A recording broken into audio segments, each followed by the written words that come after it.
है गाइस, कैसे हो? मैं हूं Bharat, software developer at Oracle. तो आज हम देखेंगे लॉन्गेस्ट कंसेक्यूटिव सबसीक्वेंस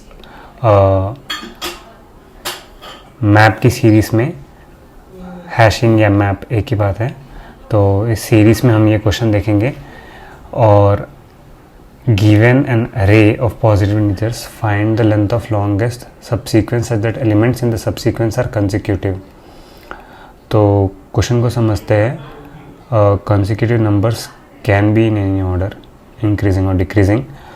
तो जैसे कि यहाँ पे 1 के बाद 2, then 3, then 4, then 5, then 6। तो consecutive numbers कितने हुए? 6 हुए।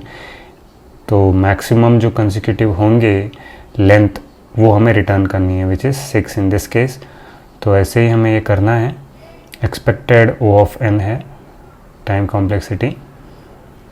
तो देखते हैं दोस्तों, और इसमें अब थॉट प्रोसेस को समझते हैं कि कौन सा डेटा स्ट्रक्चर हमें यूज़ करना चाहिए और कैसे थॉट आएगा एंड ऑल, राइट, जो कि सबसे इम्पोर्टेंट है। तो देखिए, हम जब अरे को ट्रैवर्स कर रहे होंगे, यहाँ पे हम आ गए, ठीक है। तो अब 2 के पहले क्या आएगा? 1 आएगा। तो 1 इसमें प्रेजेंट है कि नहीं है, वो हम कैसे फाइंड कर सकते हैं? या तो वापस देख लो कि भाई है कि नहीं है, और फॉर लूप लगा लो, राइट। तो n² हो जाएगा। उससे अच्छा क्या है, मैप में ही स्टोर कर लो। तो इससे तो वो तो ऑब्वियस अब दिख रहा है ना आपको कि अब अपन को मैप यूज़ करना है, राइट। तो ये तो वो आइडिया आ गया कि भाई मैप यूज़ करना है, जिससे कि हमारी एक वो n² से सीधा n हो गया। अब हम उस n में कैसे करेंगे वो हमें देखना है, राइट। हमारी आइडिया यह रहेगी कि हम मान लीजिए अब 2 पे है, तो हमें इसके पहले वाला एलिमेंट देखना है, राइट, कि 1 है या नहीं है। अगर है तो क्या करे, और अगर नहीं है तो क्या करे, राइट। और ये सीक्वेंस 2 के बाद क्या 3 है नहीं है, वो सब हमें देखना पड़ेगा, राइट। तो आपको एक मोटा मोटा मैं आइडिया दे रहा हूँ कि हमें किस टाइप से सोचना था। तो उससे हमें पता चला कि यार मैप तो यूज़ करना था, और कुछ फॉर लूप लगा के कुछ ऐसा देखना है कि अगर अब एलिमेंट 2 है तो क्या 1 प्रेजेंट है, नहीं है तो क्या करना है हमें, राइट। तो उससे हम आपको पता चलेगा। तो अब कोड को लिख के देखते हैं, ठीक है।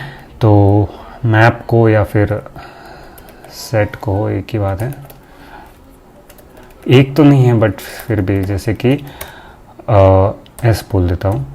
अब सेट में क्या है कि वो वैल्यू प्रेजेंट है या नहीं है, बस वो हम जल्दी से पता कर सकते हैं। मैप से भी कर सकते हैं, राइट, की वैल्यू डायरेक्टली 1 असाइन कर देंगे, which means the value that element is present.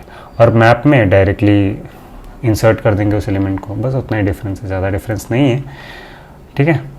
तो अब हमारा जो अरे है उसके सारे एलिमेंट्स हम किस में लगा देते हैं? हमारे सेट में,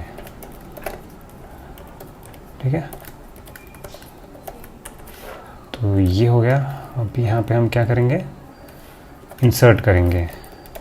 ऐसे हम इंसर्ट करते हुए, और उसमें हम डायरेक्टली वैल्यू असाइन करते थे, ठीक है। ये बस डिफरेंस है। एस डॉट इंसर्ट क्या करेंगे? ए ऑफ आई, ठीक है। ये तो हो गया। अब क्या करना है हमें? अब हमें, जैसे मैं बोला था, इटरेट करना है।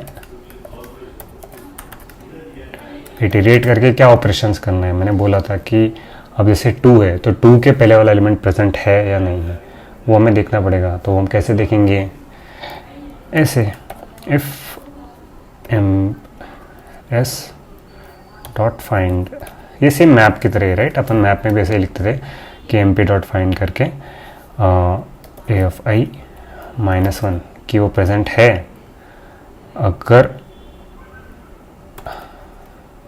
एस डॉट एंड, इसका मतलब क्या है कि प्रेजेंट नहीं है। नहीं है का केस हम क्यों देख रहे हैं वो आपको समझ में आएगा, ताकि हम बार बार उस चीज़ को ना करें, राइट। वरना तो फिर सीधा n² ही हो जाएगा, पर हमें कॉम्प्लेक्सिटी ऑफ n लानी है। इसीलिए हम देख रहे हैं कि नहीं है। इसका ये महत्व है, और we could say importance, right. तो अब यहाँ पे क्या करेंगे हम? हाँ, एक वेरिएबल ले लेते कोई भी, k करके। k क्या होगा? ए ऑफ आई। अब हमें देखना है कि ए ऑफ आई तो प्रेजेंट ही है, राइट, क्योंकि वो एक एलिमेंट है, ऑलरेडी इंसर्टेड है। तो वो कहाँ तक जा रहा है? अब जैसे कि 2 है, 3 4 5 6 कहाँ तक जाएगा वो हम चेक करेंगे, ठीक है। तो इसीलिए वाइल क्या लिखेंगे हम, एस डॉट फाइंड के not equals S dot and. इसका मतलब क्या हुआ कि वो प्रेजेंट है, ठीक है। तो हम इंक्रीमेंट करते जा रहे हैं, जैसे कि 2 था, 3 4 5 कहाँ तक जाएगा, 6 भी है तो उसकी वैल्यू बढ़ के क्या हो जाएगी 7 के प्लस प्लस। और एक वेरिएबल ले लेते हैं int len maximum consecutive length, len क्या होगी यहाँ पे हमारी मैक्स ऑफ लेंथ एंड सोचो यहाँ पे क्या होगा, जो हमारा a ऑफ i था उससे बढ़ते बढ़ते हम k को इंक्रीमेंट करते गए, कब तक करते गए जब तक वो उसमें प्रेजेंट था, इसलिए हम क्या करेंगे k minus a of i, right, make sense, ठीक है।